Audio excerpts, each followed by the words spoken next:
Shalom Bapak Ibu Saudara, kita melanjutkan studi kita masih di kitab 1 Tawarik. Kali ini kita akan ambil tema pengikut-pengikut Daud di Siklag. Ini ada di pasal 12 ya, 1 Tawarik. Tentu saja kita tidak membaca seluruh satu pasal ini. Kita hanya melihat saja beberapa hal di sini ya, untuk nanti kita membandingkan pengikut Yesus, karena Daud itu kan simbol ya daripada Yesus Kristus. Di sini dikatakan ayat 1, inilah orang-orang yang datang kepada Daud di Siklag selama ia harus menyingkir karena Saul bin Kisi. Di sini dikatakan tentang Daud, dia hanya ke Siklag itu daerah orang Filistin. Dan dikatakan di sini hanya ia harus menyingkir karena Saul. Sebenarnya Daud melakukan ketidaktaatan ketika dia menyingkir ke Siklag, daerah orang Filistin. Karena ceritanya ya dalam 1 Samuel pasal 7 itu jelas bahwa Daud berpikir dalam hatinya, ya bagaimanapun aku akan suatu saat akan binasa karena Saul. Ini diperhatikan 1 Samuel 27. Tetapi Daud berpikir dalam hatinya, bagaimanapun juga pada suatu hari aku akan binasa oleh tangan Saul. Ini adalah pikiran Daud sendiri ya. Tidak ada maksud Tuhan, itu hanya membentuk Daud saja. Ya, dari gua ke gua dia lari dikejar-kejar Saul, itu hanya bentukan Tuhan, bukan artinya Daud akan binasa oleh tangan Saul, karena Tuhan sudah mengurapi rencana Tuhan itu. Daud itu adalah dia akan menjadi raja ya. Bagaimanapun rencana Tuhan itu pasti terjadi. Tapi memang Daud butuh waktu untuk didisiplin, dibentuk, diproses ya, agar dia bisa menjadi raja. Karena Saul itu juga jadi raja, diurapi juga, tapi dia nggak diproses. Sehingga hanya baik 2 tahun. Nah setelah itu 38 tahun kemudian itu Saul nggak beres, makin nggak beres kepemimpinannya. Jadi sebenarnya di sini Daud berpikir bagaimanapun juga pada suatu hari akan binasa oleh tangan Saul. Itu hanya pikiran saja. Terus sudah gitu dia menyingkir ke negeri orang Filistin ya. Memang Saul nggak ngejar lagi Daud ya. Dia ada di situ lamanya, dikatakan di sini 1 tahun 4 bulan. Itu Raja Akis yang memimpin si Daud itu di daerah Filistin, yang dia memberikan Siklag kepada Daud itu untuk tinggal di sana. Jadi hampir saja ini kesalahan Daud ini membuat Daud harus berperang sama Saul ini, ya. Karena di sini Siklag ketika satu saat itu orang Filistin berperang sama Saul, Daud harus ikut, ya, karena dia sudah sebagai hamba daripada dia memperhamba diri kepada Akis raja orang Filistin itu yang memberikan Siklag kepada Daud itu. Hampir udah berperang, tapi untung aja raja-raja orang Filistin bilang, ini gak bagus ini, orang-orang Ibrani gak usah ikut ya. Nanti jangan-jangan dia berpihak kembali kepada Saul tuannya dengan menyerahkan kepala-kepala kita ini. Untung aja gak jadi ya. Jadi artinya Daud melakukan ketidaktaatan ketika dia lari ke Siklag itu. Dan itu akibatnya Siklag itu ketika Daud pergi mau berperang bersama memerangi Saul ya dan tentaranya. Untuk orang Filistin bilang pulang, ketika dia pulang dia lihat di sini pasal 30 1 Samuel, Siklag sudah dibakar, dihancurkan oleh orang Amalek. Dirampaslah kedua istri Daud, semuanya anak-anak semua dirampas ya. Sehingga itu Daud dalam keadaan terjepit karena para pengikutnya mau melempari dia dengan batu ya. Karena udah sakit hati lagi ya, udah sangat sakit hati ya. Di sini karena ayat 6, Daud sangat terjepit karena rakyat hendak melempari dia dengan batu. Untunglah ya Daud menguatkan kepercayaannya kepada Tuhan. Akhirnya dia bisa menyerang kembali gerombolan orang Amalek ini dan mengembalikan lagi istrinya, anak-anaknya dan sebagainya, semuanya. Nah, akhirnya dari sini Daud menulis Mazmurnya pasal 37 yang terkenalnya ayat 4 ayat 3 ya. Katakan sini, percayalah kepada Tuhan dan lakukan yang baik, diamlah di negeri dan berlakulah setia. Artinya diamlah, kalau dalam kasus Daud mengajari dirinya sendiri untuk diamlah di negeri, walau dikejar-kejar oleh Saul, walau dalam pembentukan Tuhan, walau dalam proses yang tidak enak. Tapi dia kembali negeri, karena negeri itu adalah daerah di mana Tuhan memerintah, mengatur, menguasai. Jadi dalam kehidupan kita ini ya, diamlah kita dalam kondisi di mana Tuhan atur kita di situ. Walaupun tidak enak di situ, bertahanlah di situ, dibentuk Tuhan, ya, diproses Tuhan. Yang penting Tuhan memerintah kita, itu kuncinya. Kalau kita jadi negeri, ya Tuhan memerintah kita, mengatur hidup kita. Jangan melarikan diri, ya, seperti Daud ini, ya. Abraham juga pernah bikin begitu, Elimelek juga pernah, ya, ceritanya menyedihkan. Nah, sekarang kita masuk aja dulu kepada pahlawan-pahlawan atau pengikut, ya, Daud ini, karena di sini di 1 Tawarik 12 ini pengikut Daud ini ada berlapis lah kalau kita bilang begitu, ya. Lapis pertama yang paling tinggi tentu Triwira itu, yang tidak dapat disamai bahkan oleh 30 orang yang dipimpin Abisai adik Yoab ini. Ya, katakanlah ini kategori pertama lah kita bilang, yaitu para pahlawan, itu namanya, ya. Kemudian di sini pasal 12 ini ada banyak lagi, ya, saudara-saudara sesuku Saul yang menyimpang, yang berpihak kepada Daud. Ada juga orang Gad, ya, datang waktu di Ziklag, ya, dari Manasye datang juga, ya, Bani Benyamin sebagian datang juga. Ayat 22 kesimpulannya pasal 12 1 Tawarik ini. Dari hari ke hari orang datang kepada Daud untuk membantu dia sehingga mereka menjadi tentara yang besar. Jadi sekalipun Daud melakukan ketidaktaatan ketika dia ke Ziklag, rencana Tuhan terus bergerak maju, ya. Karena setelah krisis Ziklag, katakanlah begitu, ya, Daud dihajar oleh orang Amalek di Ziklag itu. Di situ Saul sudah akhirnya dia mati ketika dia perang sama orang Filistin. Itu terakhir kali Saul mati dengan Yonatan, ada 3 anaknya itu. Siapa itu, ya? Saul mati semua di situ.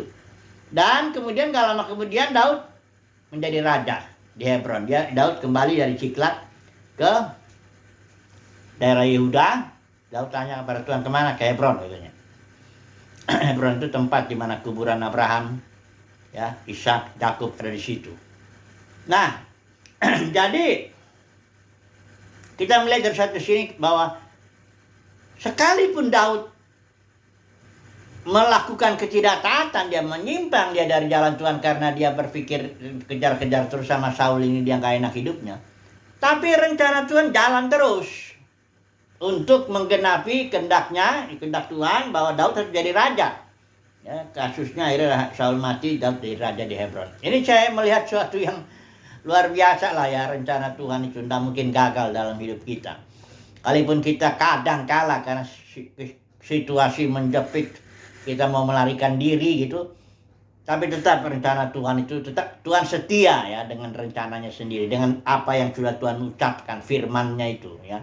Sekalipun dari pihak umatnya, orang pilihannya ada kegagalan di sana, tapi Tuhan terus sampai akhirnya kehendak dan rencananya jadi. Daud menjadi raja di Hebron dulu, ya, 7 tahun, baru nanti di Yerusalem 33 tahun.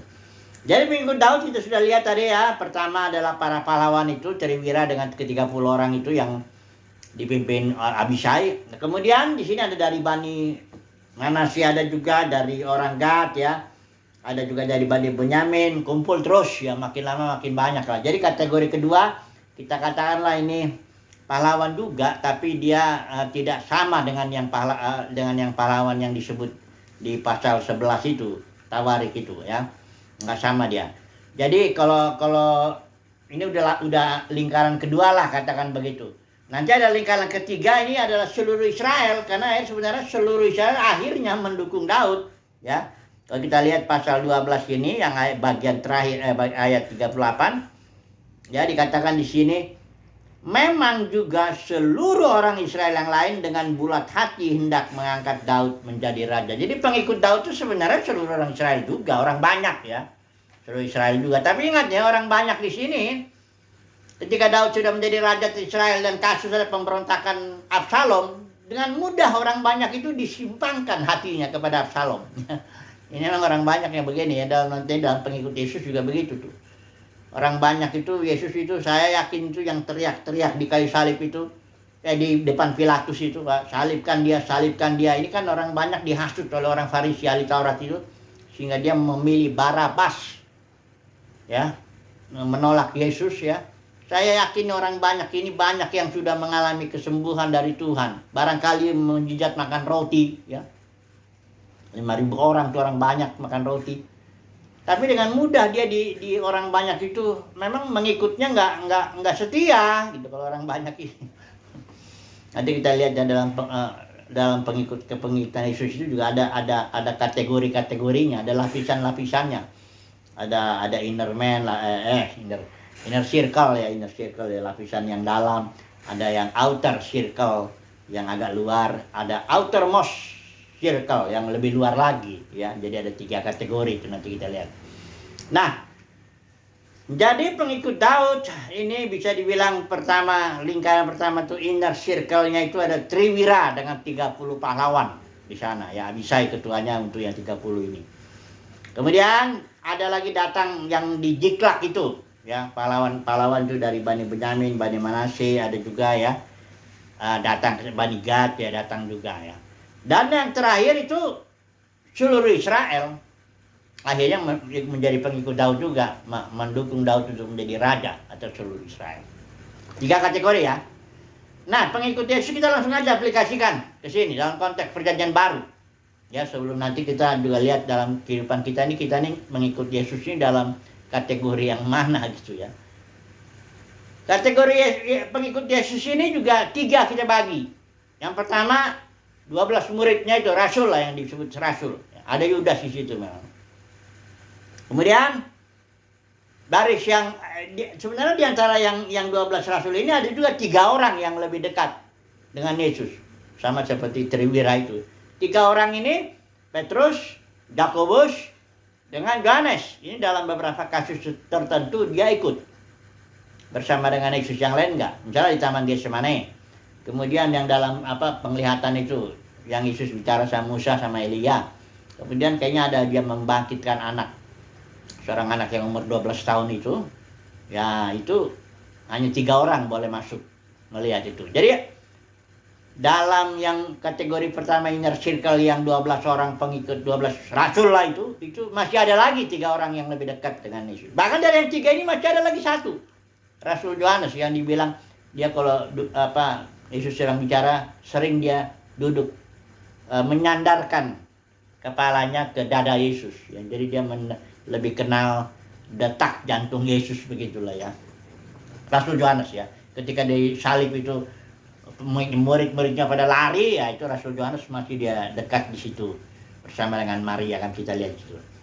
Nah, dalam pengikut Yesus yang pertama rasul, ya, kategori pertama itu, ya, yang katakanlah inner circle-nya. Yang outer circle-nya, yang barisan kedua itu, kategori kedua itu ada di situ yang namanya murid-murid. Ada banyak ya murid-murid ini, ya. Ada, ya, barangkali dia yang di Pantekosta itu ada 120 ya murid-murid. Tapi pendeknya disebut murid lah ini, yang kategori kedua itu outer circle. Baru yang ketiga outermost circle. Ini dah orang banyak. Orang banyak itu juga ngikut Yesus dia.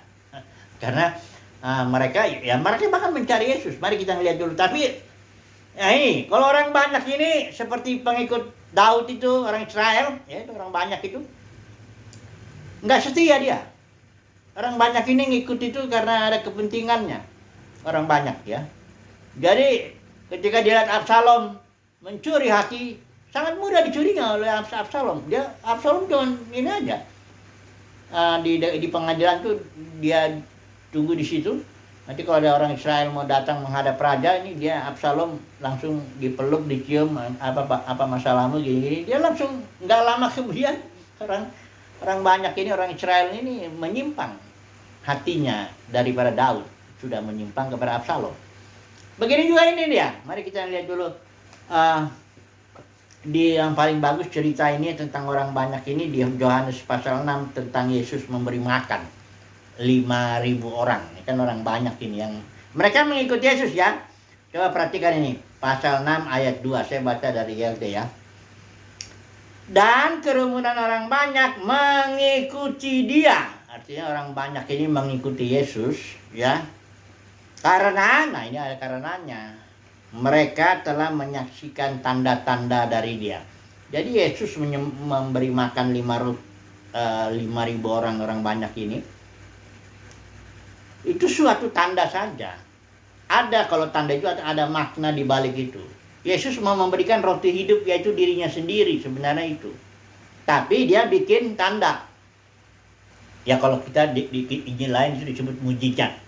Tapi dalam Injil Yohanes biasanya disebut tanda.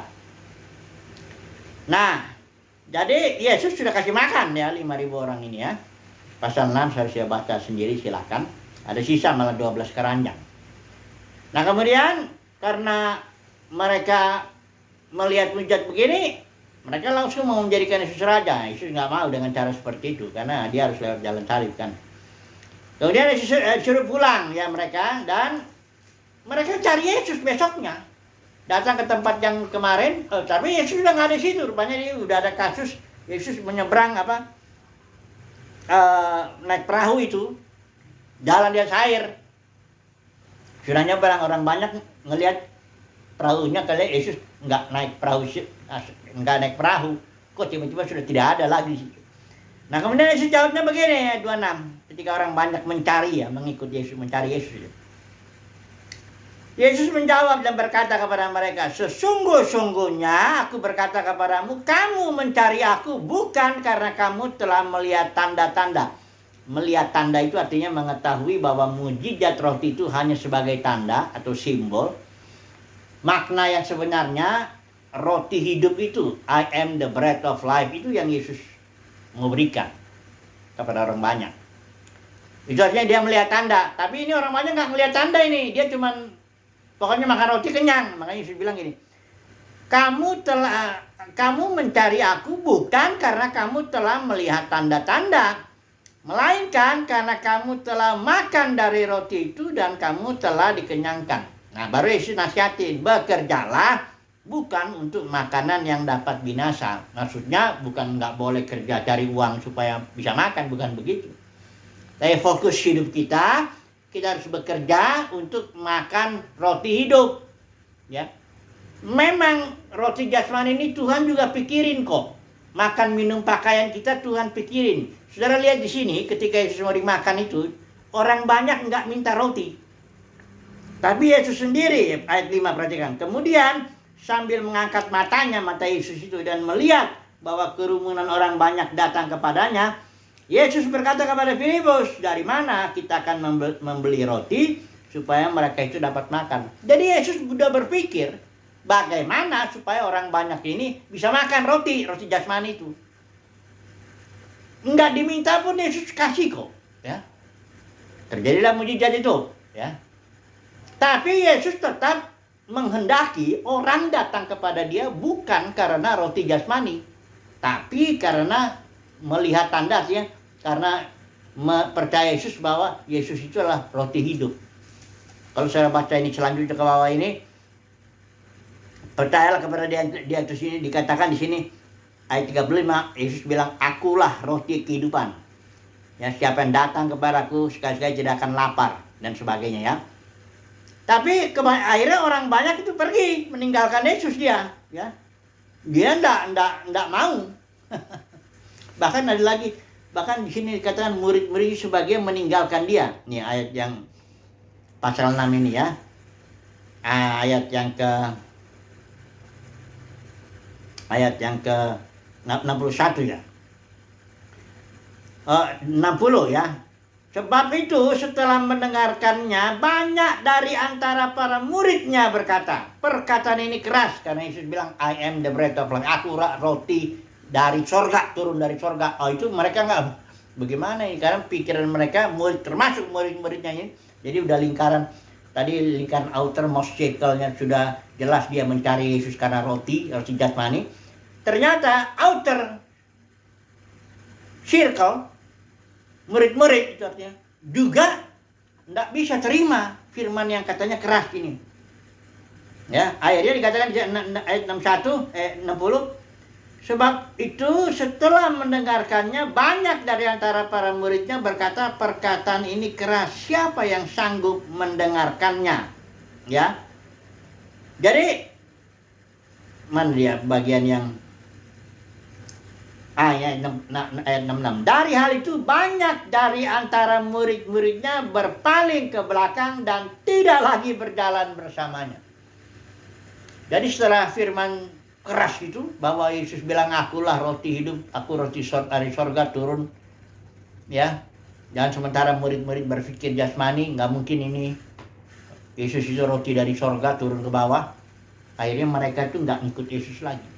Jadi setelah peristiwa memberi makan 5.000 orang ini, jadi lingkaran Yesus itu, ya, pertama rasul-rasul, ya, inner circle, kemudian outer circle-nya itu murid-muridnya mengundurkan diri juga. Baru yang berikutnya orang banyak, ini memang udah pasti udah lari. Jadi pengikut yang setia, katakanlah begitu, ya, murid-murid sebagian setia juga, ya. Karena ketika rasul-rasul yang 12 itu masih ada 120 orang itu yang murid yang bertahan terus mengikut Yesus, ya. Tetap dia mengikut Yesus sampai dia pencurahan Roh Kudus itu, ya. Ada juga. Bahkan dari rasul itu kan juga ada satu orang yang nggak benar, Yudas itu, ya. Jadi dari rasul pun ada satu, dari 12 itu ada satu yang akhirnya menyangkal Yesus itu, Yudas, ya. Nah, ini sebelum kita masuk ke dalam kesimpulan lah, satu lagi lah kita renungkanlah ini, ya. Mengapa murid-murid ini atau orang banyak lah, ya, kecewa dia ketika mengikut Yesus? Karena motivasinya orang banyak itu jelas berkat jasmani. Jadi orang kalau mau ngikut Yesus karena berkat jasmani, karena kan dalam kekristenan sekarang ini ajaran kemakmuran itu, teologi sukses. Kalau kau ikut Tuhan, kau tidak banyak masalah. Kalau ikut Tuhan tidak ada penyakit, sembuh semua. Kalau ikut Tuhan, bisnismu lancar, kaya dan sebagainya itu. Nah, ini orang-orang yang begini bakal kecewa nih, ya, orang-orang yang ikut Yesus. Bahkan Yesus pun nggak suka kok.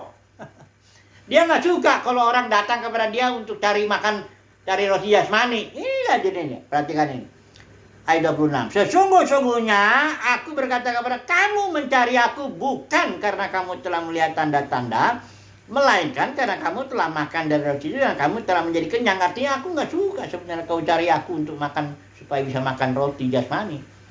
Makanya Yesus bilang ayat 27, bekerjalah bukan untuk makanan yang dapat binasa.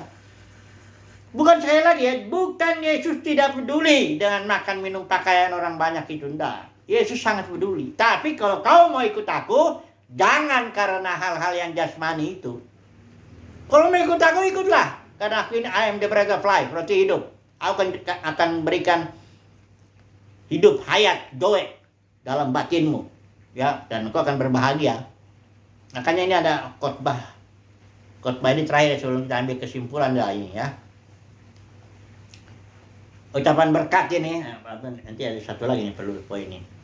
Ucapan berkat ini, Matius 5 ini enggak untuk orang banyak ini. Khotbah di bukit yang di bukit yang biasa kita tahunya itu. Itu bukan untuk orang banyak, ini hanya untuk murid-murid. Karena orang banyak nggak bisa terima ini. Perhatikan nih, pasal 5 Matius ayat 1. Dan setelah melihat kerumunan orang itu, orang banyak itu, dia, Yesus ini, mendaki ke atas bukit, dan setelah dia duduk, datanglah murid-muridnya kepadanya. Jadi Yesus itu, nah, dan seraya membuka mulutnya, dia mengajar mereka itu mengajar murid-muridnya. Kepada orang banyak nggak bisa. Orang banyak yang ikut Yesus itu hanya cari roti aja. Ini dalam kekristenannya, orang-orang yang datang hari Minggu ibadah-ibadah itu, yang minta berdoa, minta diberkati, ya, bisnis lancar, rumah tangga jangan banyak masalah, apa semua itu Yesus nggak ngasih ini khotbah di bukit, nggak bisa itu. Orang banyak nggak bisa terima itu, ya. Jadi khotbah pun juga harus khotbah jasmani. Misalnya bayar perpuluhan, kau akan diberkati 100 kali lipat, itu bisa diterima sama orang banyak. Orang banyak tuh, memang itu perintah Tuhan, Maliaki 3:10, padahal itu salah konteks. Tapi itu yang diterima. Kalau khotbah bicara, oh engkau Tuhan memberkatimu, bisnismu lancar begini, itu dapat amin dari orang banyak. Tapi kalau mau dibicarakan, jangan ya pikirkan perkara-perkara di bumi, pikirkan perkara di atas ya. Tuhan memberikan berkat secara spiritual, bahkan kadang-kadang Tuhan izinkan kau mengalami banyak kesusahan, karena para rasul bilang untuk masuk kerajaan surga kita harus mengalami banyak kesusahan. Yang begitu-begitu orang banyak, waduh, bagaimana nih kita Senin sampai Sabtu susah, hari Minggu kita dengar lagi nih susah lagi. Nggak bisa ya. Makanya orang banyak aja lah. Pokoknya orang banyak tuh nyeneng-nyenengin telinga aja lah. Jadi khotbahnya kayak motivator aja lah ya. Oh Tuhan menyertai engkau, jangan takut, engkau bisa begini-begini ya. Yang kayak gitu-gitu aja lah ya. Karena kalau udah mendalam soal berbahagia, ini soal berbahagia ini soal spiritual. Perhatikan ini. Matius 5 ini ya. Berbahagialah. Coba lihat ya. Istilah berbahagia itu atau diberkatilah itu tidak ada hubungannya dengan yang jasmani. Ya pertanyaan ya, coba lihat. Berbahagialah orang yang miskin dalam roh. Kedua, berbahagialah orang yang berduka cita. Yang di dalam batin dia. Yang ketiga, berbahagialah orang yang lembut hatinya, batin. Yang keempat, berbahagialah orang yang lapar haus kebenaran, batin juga. Yang kelima, berbahagialah orang yang penuh kemurahan, ya, itu batin juga. Yang keenam, berbahagialah orang yang suci hatinya, itu pun batinnya ya. Ketujuh, berbahagialah orang yang membuat damai, itu pun batinnya juga. Yang kedelapan, berbahagialah orang yang dianiaya karena kebenaran, batinnya juga. Baru 9 juga, berbahagialah kamu bila mana karena aku mereka mencela kamu. Ini semuanya nggak ada kaitannya. Nggak dibilang berbahagialah kalau bisnismu lancar, berbahagialah kalau rumah tanggamu sedikit masalah, berbahagialah kalau engkau sehat terus tidak pernah kena penyakit apapun. Nggak ada yang begitu-begitu. Berbahagia itu terkait semata-mata dengan kondisi batiniah kita. Itulah Yesus mengasihi roti hidup itu. Ini nggak bisa khotbah yang seperti ini dikasih sama orang banyak, nggak bisa. Nggak ngerti mereka. Karena orang banyak tuh fokusnya gimana saya itu hidup senang, itu aja. Senang dengan bahagia itu beda ya. Kalau senang itu sementara aja. Kalau ini bahagia nih batiniah. Kalau senang itu luaran. Kalau kita lapar makan, ini senang. Ya kalau kita dikasih uang senang. Itu kesenangan hanya luaran itu aja, sementara. Ya, kalau ini yang Yesus menawarkan ini roti hidup, bukan roti jasmani. Walaupun dia berpikir soal itu, ya kasih makan orang banyak juga. Jadi yang begini-begini nggak bisa diterima lah sama orang banyak ini, khotbah-khotbah yang begitu ya, yang batinnya itu nggak diterima. Dunia kekristenan penuh dengan khotbah-khotbah yang lahiriah. Bagaimana caranya dapat roti jasmani, kira-kira begitulah ya. Tuhan baik kok, Tuhan penuh kasih. Itu guru palsu itu ya. Kalau dalam surat Yudas, guru palsu itu memanfaatkan kasih karunia Tuhan, tapi diarahkan kepada roti jasmani, bukan kepada roti hidup. Jadi guru palsu itu bilang, oh Tuhan itu baik, Tuhan itu penuh kasih karunia, Tuhan itu ingin, Tuhan itu punya rancangan yang indah untuk kamu. Maka katanya diarahkan ke sini, engkau makmur, sehat. Ya, berkat jasmani, berkat ini dan sebagainya. Ke situ arahnya, fokusnya. Ini disebut juga berkat, tapi nggak jelas ya. Pokoknya ke sana lah. Tuhan tidak mau, Tuhan tidak mau orang yang mendua hati ya, dia itu nggak tenang hidupnya. Ini fokus, orang harus fokus satu aja. Kau mau cari roti jasmani atau cari roti hidup, itu aja. Nggak bisa di tengah-tengah. Apalagi sama Yesus itu paling radikal ya orangnya. Ya, barang siapa nggak mengumpulkan bersama aku, dia mencerai-beraikan, begitu. Tidak ada tengahnya. Panas-panas, dingin-dingin, gitu. Kalau suam-suam kuku, aku muntahin. Jadi kalau ngikut Yesus itu tegas saja lah. Kau ikut Yesus untuk apa? Ya. Waktu Yesus pertama kali diucapkan oleh dari mulut Yesus itu di kitab Yohanes itu, ketika datang muridnya, Yesus sedang tanya, kamu mencari apa? Untung itu muridnya nanya, di mana Rabi engkau tinggal? Jadi masih ada hubungannya dengan pribadi Yesus lah. Makanya itulah ikut aku. Jadi simpulannya bagaimana? Kalau ikut Yesus, tegaslah. Ya. Cari roti hidup. Udah. Kalau soal makan, minum, pakaian, enggak usah khawatir. Tuhan cukupkan. Ya. Masalah rumah tangga, bisnis, kerjakan aja sewajarnya.